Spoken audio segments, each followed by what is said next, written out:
Russia's media, at first silent about the invasion, is now beginning to give insights into operations in Ukraine. Inevitably, their coverage features advances by them and Ukrainian reverses. And indeed, there have been Russian advances. But these have been slowed in many places, revealing an army struggling to make progress. Across Ukraine, scenes like this have unfolded. A multi-million-pound Russian anti-aircraft system towed away by farmers. Whether it broke down or ran out of fuel isn't clear, but either way, the crew didn't defend it. These Ukrainian men found a working Russian tank and decided to go for a joyride. The Ukrainian government has even published instructions for how citizens should turn in abandoned vehicles. We've viewed dozens of Russian prisoner interviews, but disguised the soldiers' identity in order to give a sense of their story. At first, we were going to exercises for 2 weeks at the Kuzminsky training area. After that, we were ordered to the Ukrainian border. They also took away our phone when we were at the Kuzminsky training areas, and then we came here. Our fighting vehicle got stuck, so I threw away my weapons and surrendered. I didn't know what our mission was. I was just part of a convoy, and that's all. We weren't given any specific objectives by our higher commanders. We were sent to Belgorod, and we started to ask questions like, what for? We were told not to worry and nothing was going to happen. If something was to be done, they would tell us to stay put by the river, so that the Ukrainian army troops would not advance into the Russian Federation. While attention has focused in recent days on a huge convoy northwest of Kiev, reports from the ground suggest that Russian troops in that area have barely advanced in the past 48 hours. Instead, particularly in Kharkiv, bombardments have started from an army that now apparently doubts its ability to take Ukrainian cities and therefore seeks to intimidate their people into giving up.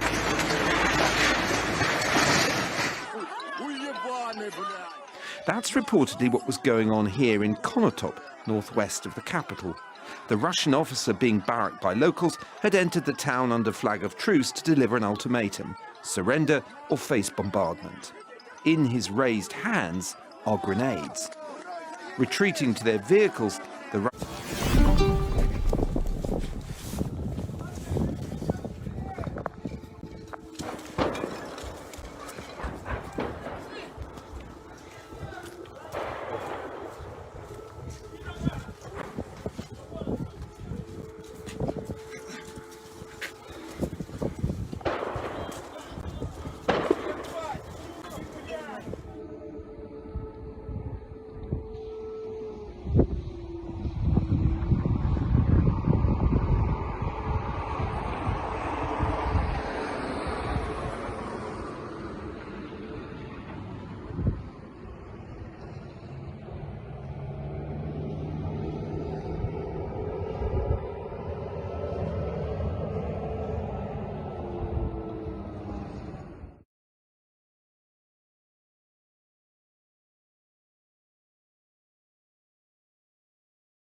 Русский корабль!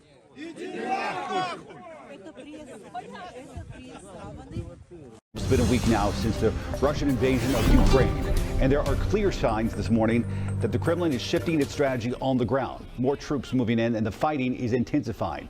Still, Ukraine forces refuse to back down. NBC's Jay Gray now along the Ukraine-Polish border with more on the developing situation there. The fighting has intensified in Ukraine. More Russian troops on the ground, many targeting Kyiv. The desperate rush to escape Ukraine continues. To this point, more than 500,000, many too young to fully understand, leaving their lives and often loved ones behind. I'm so scared about my husband. I don't want to say goodbye. But not nearly as dangerous. Зашли возле нашего дома. Проходят в порт.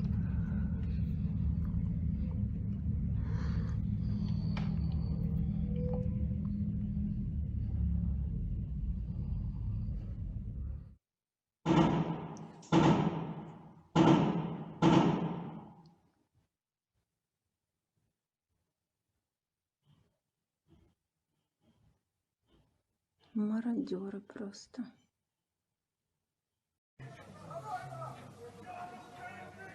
In Ukraine, it's like a hell. We don't know what to do.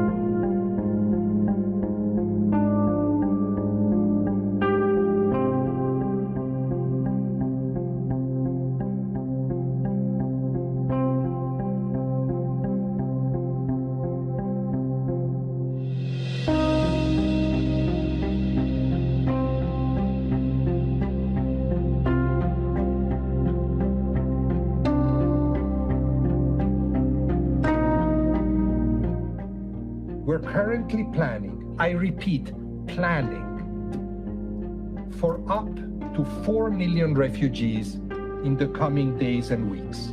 Like all countries hosting refugees around the world, they cannot be left alone to shoulder this responsibility.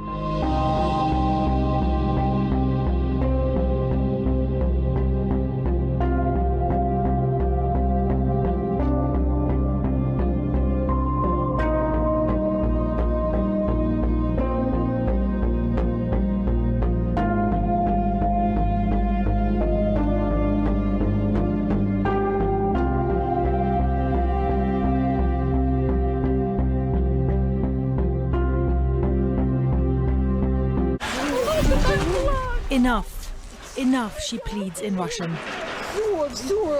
The Kremlin says its forces are only targeting military installations. But in war, there are no such clear lines. This is the result of Russian shelling on the region of Donetsk. Homes have been destroyed. It's freezing. Nothing makes sense. Why is nobody saving us? Why is it like our Kiev city district is cursed? Everything has been abandoned here. They were firing at us, but we didn't hear a single shot in that direction. Who is protecting us? Vladimir Putin's war has entered homes and turned lives upside down. This maternity ward has been moved to a bomb shelter in the city of Kharkiv that has come under heavy attack. For these new mothers, these are uncertain and terrifying times. Above ground, people have been documenting the damage on their mobile phones. West of the capital, Kyiv, what was once an ordinary part of daily life is no more. Life has come to a standstill in many parts of the country. Many here speak Russian, have ties to Russia, but this war has now become deeply personal. I don't want to speak Russian simply because Putin speaks Russian. I live here and my mother is Russian. And we used to speak in Russian all the time. We studied here. And after this, after Putin attacked us, I deliberately switched to Ukrainian. I will speak only Ukrainian, whatever it takes. This war is now almost into a full week, with most people here wondering, what is it all for? Stephanie Decker, Al Jazeera.